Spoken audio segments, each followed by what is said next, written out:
சட்டம் வர்றதுக்கு பின்னாடியும் ஒரு போராடி தாங்க ஒவ்வொரு சட்டமே கிடைச்சிருக்குது. அதுக்கப்புறம் பெரிய போராட்டம் நடந்து என்ன சொல்றாங்கன்னா மெடிக்கல் ஸ்டூடெண்ட்டை கொன்றுவாங்க. அதுக்கு பின்னாடிதான் அந்த சட்டம் வருவங்களோட விஷயத்த அன்னையோட முடிச்சிருந்துக்கலாம் அந்த போராட்டத்தை. அவங்க வந்து அந்த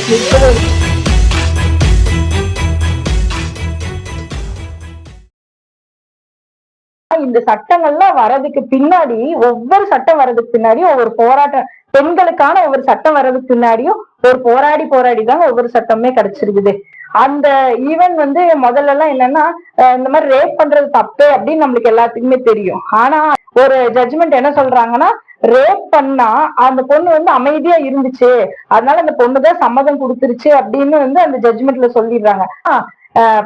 அந்த பெண்ணோட ஒரு ரேப் நடந்துச்சுனாவே அந்த பொண்ணோட சம்மதம் இல்லாம தான் இருக்கும் அப்படின்னு கோர்ட் எடுத்துக்கணும் அப்படின்னு சொல்லி அதுக்கப்புறம் ஜட்ஜ்மெண்ட்ல அதுக்கப்புறம் நிறைய சட்டத்துல வந்து அமெண்ட்மெண்ட் கொண்டு வராங்க.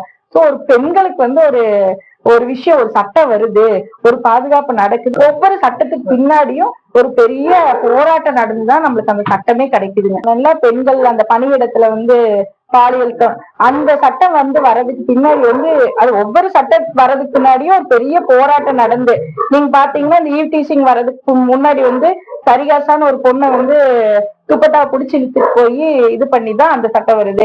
ராகிங் சட்டம் வருதுன்னா ராகிங் சட்டத்துக்கு முன்னாடி நாவரசன் ஒவ்வொரு சட்டம் வருது அப்படின்னா அது முக்கியமா பெண்களுக்காக வருது அப்படின்னா அதுக்கு பின்னாடி ஒரு பெரிய இழப்பும் பெரிய போராட்டம் தான் நடந்திருக்கு. உங்களுக்கு தெரிஞ்சிருக்கும், நிர்பயான்னு ஒரு கேஸ் வந்து டெல்லியில வந்து ஒரு பொண்ணு வந்து இறந்துடுறாங்க.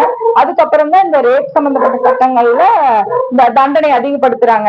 அதுக்கு முன்னாடி வரைக்கும் 18 வயசுக்கு உட்பட்ட ஒரு நபர் வந்து ஒண்ணு செஞ்சாங்கன்னா அவனுக்கு வந்து 3 வருஷம் அப்படிதான் தண்டனை, அதுக்கு மேல அவனுக்கு தண்டனை கிடையாது, ஜுவனைல் அப்படின்னு இருந்துச்சு. ஆனா இந்த நிர்பயா கேஸ்க்கு அப்புறம் தான் என்ன சொல்றாங்கன்னா 16ல இருந்து 18 வயசு வரைக்கும் இருக்கிற நபருக்கு வந்து இந்த மாதிரி அதை செய்யக்கூடிய அளவுக்கு ஏதாவது அவனுக்கு அந்த அளவுக்கு வக்கிற எண்ணம் இருக்கான்னு பார்த்துட்டு அதுக்கப்புறம் தான் இந்த ட்ரையல் பிக்ஸ் பண்ணி ரெகுலர் ட்ரையல் மாதிரியே நடத்தி அவனுக்கு தண்டனை கொடுக்கணும்லாம் அந்த கேஸ் வந்ததுக்கு அப்புறம் தான் அமெண்ட் பண்றாங்க. சோ ஒவ்வொரு விஷயங்களும் பெண்களுக்காக வரும்போது ஒரு பிரச்சனை ஏதோ ஒண்ணும் அதுக்கு பின்னாடி பல போராட்டங்கள் நடந்துதான் அந்த சட்டமே வருது. இதுல ஒன்னே ஒண்ணு மட்டும் சொல்லிட்டு முடிச்சுக்கிறேன். இதுல என்னன்னா நான் ஏற்கனவே உங்களுக்கு சொன்ன பணியிடங்கள்ல பாதுகாப்புன்னு அது வந்து ஒரு பெரிய ஒரு வழக்கு, விசாகான ஒரு வழக்குக்கு பின்னாடிதான் அந்த கேஸ் வருது. அது என்னன்னா அந்த பெண்ணோட பேர் வந்து பன்வாரிலால் தேவி. அவங்களும் நம்மள மாதிரி ஒரு பெண் தான். அவங்களோட எங்களை மாதிரி நாங்க எப்படி வக்கீல் வேலை செய்யறோம், நீங்க ஒரு ஒர்க் பண்றீங்க, அது மாதிரி அவங்களோட வேலை என்னன்னா ஒரு இடத்துல போய் சின்ன குழந்தைகளுக்கு திருமணம் நடந்துச்சுன்னா அதை தடுக்கிறது அந்த அம்மாவோட வேலை. அதுதான் அந்த என்ஜிஓ அந்த அமைப்புல இருக்காங்க. அதே போல ஒரு நாள் வந்து ஒரு சின்ன குழந்தையோட திருமணத்தை தடுக்கிறதுக்காக அவங்க முயற்சி பண்றாங்க. அந்த முயற்சியில வந்து அவங்களுக்கு நிறைய இன்னல் வருது. ஆனா அன்னைக்கு மட்டும் அவங்க வந்து அதை தடுத்துடுறாங்க.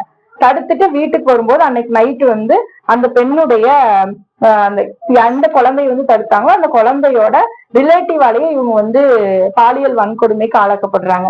அதுக்கு பின்னாடி அவங்களோட கேஸ் கொண்டு போய் அதுக்கப்புறம் அந்த சின்ன குழந்தை கல்யாணம் பண்ணி வச்சிருந்தாங்க.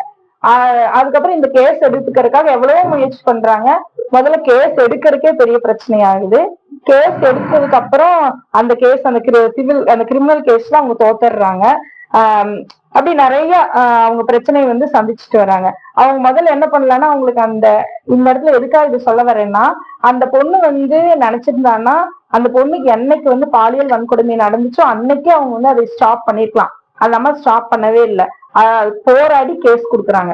கேஸ் எடுக்காத அன்னைக்கு கூட அவங்க வந்து அந்த கேஸ் தோட்டத்தோட நிறுத்தி இருந்திருக்கலாம். ஆனா அந்த அம்மா வந்து அதோட நிறுத்தவே இல்லை. என்ன பண்றாங்கன்னா நிறைய ஒரு அமைப்பு, என்ஜிஓ அமைப்பு கூட சேர்ந்து ஒரு வழக்கு தாக்கல் பண்றாங்க. பணி இடங்கள்ல பெண்களுக்கு வந்து பாதுகாப்பு வேணும், மெயினா இந்த பாலியல் கொள்ளையில இருந்து அப்படின்னு சொல்லிட்டு. அதுக்கப்புறம் வந்து கேஸ் வந்து அவங்களுக்கு என்ன சாதகமா வருதுன்னா இதுக்காக ஒரு சட்டமே இயற்றணும் அப்படின்னு சொல்லிட்டு அவங்களுக்கு ஒரு தீர்ப்பு கிடைக்குது. அந்த தீர்ப்பு கிடைச்சதுக்கு அப்புறம் கூட அந்த தீர்ப்பு அமல் பண்ணி சட்டமா அந்த தீர்ப்பு ஒரு 10 வருஷத்துக்கு மேலதான் சட்டமே வருது. 2013 அந்த சட்டம் கிடைச்சிருச்சு.